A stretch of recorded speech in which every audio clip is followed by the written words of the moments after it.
You're working so hard and you're doing everything right, but for some reason you can't reach the level of success that you want in your career. In today's video, I'm going to help you figure out exactly what's holding you back and how to overcome it so you can become 10 times more successful in your career. The first and most important thing to learn here is how to become self-aware, because it's actually one of the biggest predictors of success. A leading organizational psychologist found that people who are self-aware are more effective leaders, they get promoted more frequently. In general, they just have better relationships. But the catch here is only 10 to 15% of people are actually self-aware. That means most of us are just walking around with all of these blind spots of beliefs or stories that we're telling ourselves that aren't true, that are holding us back. And I've seen this in my own career. Once I started to become aware of why I was doing what I was doing, everything changed. I got promoted faster, I worked less, overall I was just much happier, and I found more aligned work. So grab your journals, because we're gonna walk through 3 really powerful exercises. Exercise 1 is all about spotting our patterns. So what are things that we constantly keep on doing that aren't serving us? For example, in my situation, I was always staying late at the office just to prove to the CEO that I was working hard. I would immediately text my boss back if they texted me after hours, and I really just didn't set any boundaries at work. These patterns are not random. They're driven by deeply rooted beliefs that we have about ourselves. So here's your first journal prompt. What are 3 patterns I know aren't serving me, and what might they be protecting me from? At the time, I felt like if I didn't give work my all, I wasn't valuable. Exercise 2 is all about tracking our triggers.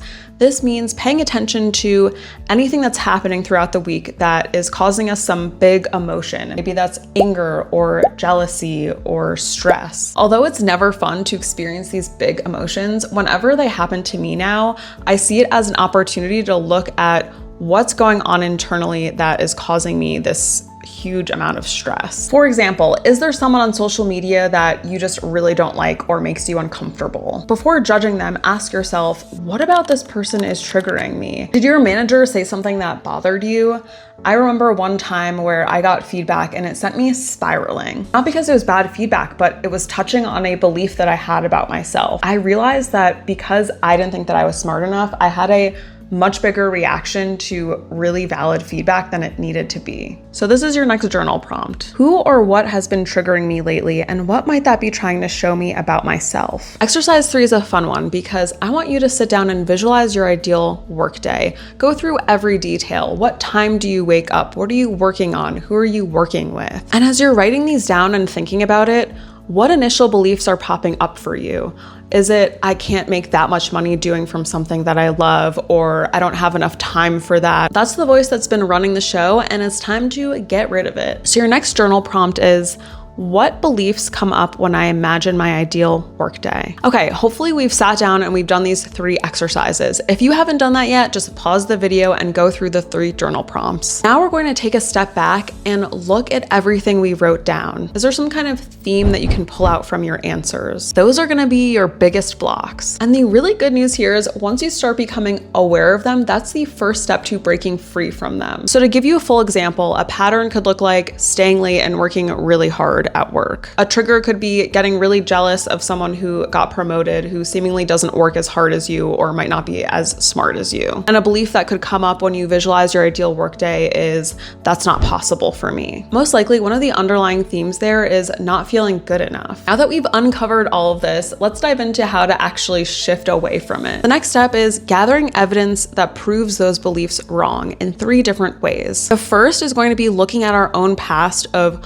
where that underlying theme or belief has not been true. So in my example, when I was thinking I wasn't smart enough, I looked back and thought, how is that possible? I had such a good GPA in college, all my professors loved me. Then find evidence in others. Who do you know that's doing what you want to do? If you're thinking that you have to work super hard to get that salary raise or promotion, but you know someone who got a promotion really easily and worked half the time that you did, talk to them, because in reality, they're not any better than you. They're just showing you that it's possible. And the third thing we're going to do is create future evidence. We're going to sit down and visualize us achieving our career success or that goal that we've had in mind. This means we're priming our brain for success. In my podcast recording the other day, I was interviewing someone who'd moved from tech into film production. It's a really cool story, so subscribe if you want to watch that podcast. But she was saying that she would sit down and think through this scenario where her professor called her and offered her a position in film. And she replayed that so many times in her brain that her actions actually led that to happening. And our third and last step is action. This is where we start to break those patterns, tell ourselves a new story. If you identified the habit of staying late at work or always responding to a Slack message immediately,